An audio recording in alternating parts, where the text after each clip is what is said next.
নিয়মিত এখানটা এই এলাকার থেকে জিনিসপত্র নিয়ে যায়, কি বলবেন? কি বলবো, আমরা তো অনেকবার বলেছি সামনে, সবাই বলেছি, কেউ তো শোনে না। প্রতিদিনই আজকেও এই যে এখন ইট নামিয়ে দিল, এর কিছুক্ষণ পরেই এসে আবার নিয়ে যাবে। হ্যাঁ হ্যাঁ, মানে একটা জিজ্ঞাসা করবেন কি কথা বলবেন, মানে এখন পালাই গেল নাকি? হ্যাঁ, পালাবে তো, তাহলে চিন্তা করে আমার কি হয়? হ্যাঁ,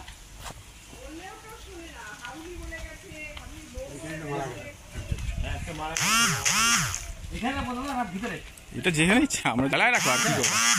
আবার তুমি যাবে চলছি।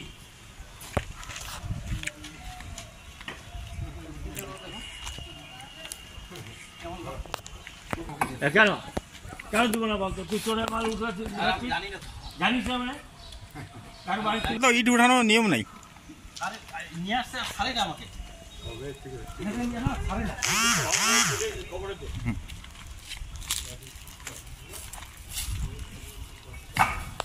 এইখানে আমাদের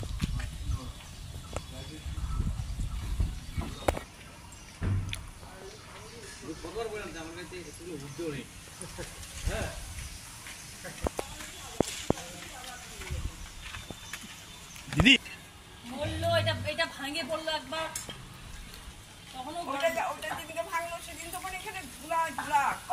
এই বাড়িটার জিনিসপত্র নিয়ে যাচ্ছেন? আমি জানি না, আমাকে রাস্তা থেকে নিয়ে আসলো তো, বললো যে মাছ খেলে কবরস্থানের ওইদিকে যাবে। ও, তা আপনি জানেন না কার জিনিস? আমরা বাড়িতে রাখাল দেখি। কি করবেন তাহলে? কাউন্সিলর তো আটকাইলো। আমি সব নামাই দিচ্ছি, যার মন তাহলে নামান, তাহলে আমারে খাটনি হোক। পৌরসভাকেও আমি বহুবার জানিয়েছি, কিন্তু কাজের কাজ কিছু হচ্ছে না। প্রত্যেকে সবার দায়িত্ব এড়াচ্ছে, মালিক পক্ষ নিজের দায়িত্ব এড়াচ্ছে, কোতোয়ালিকে বলে কোতোয়ালিও দায়িত্ব আছে। ইভেন আমরা যে পৌরসভায় আছি, আমরাও কিন্তু আমার মনে হয় আমরাও একটু দায়িত্ব এড়াচ্ছি। আজকে তার জন্য বাধ্য হয়ে কি আটকালেন? তার জন্য আমার নিজের একটা যেটুকুনো ক্ষমতা, সেই ক্ষমতা বলে এই টোটোগুলিকে আটকাচ্ছি, এবং মাঝে মাঝেই আমি আসি, এসে এদেরকে বাধা দিই। কিন্তু এরা তো ক্রিমিনাল ছেলে, এটা কাউন্সিলর তো বিপদমুক্ত না। এই সমস্ত সম্পত্তি বিক্রি করে এরা যে ড্রাগের যে নেশা যোগাচ্ছে, এতে যদি আমি বাধা সৃষ্টি করি, এবং আমার প্রতিও তো এরা আক্রমণাত্মক একটা কোনো দিন কোনো না কোনো রাস্তা বা ঘাটে একটা ভূমিকা নিতে পারে। এটা তো আমারও একটা সেফটির দরকার আছে, পাবলিকের সেফটির দরকার আছে। আপনিও নিরাপত্তায়? আমিও নিরাপত্তায় ভুগছি, যেহেতু আমাকে এলাকার লোক ফোন করে, আমি চলে আসতেছি সাথে সাথে, রাত নাই বেরাত নাই সবসময়।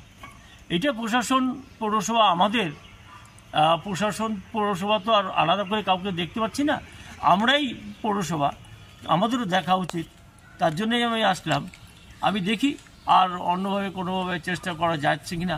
এটাকে পৌরসভা বা এসডিও নিজের ক্ষমতা বলে এটা পারে একটা। মালিকানা কি তার কিছু করার পরিকল্পনা নেই, সে কি চলে গেছে? আমি বহুবার এই মালিক কর্তৃপক্ষের সাথে কথা বলছি, কলকাতায় গিয়েছিলাম, সেখানেই কথা বলছি, কিন্তু এরা কোনো একটা কিছু করার একটা কোনো ভূমিকা নেই, এদের নিজেদের মধ্যে কোনো মিল নেই, যার জন্য এটা কোনো কিছু হচ্ছে না।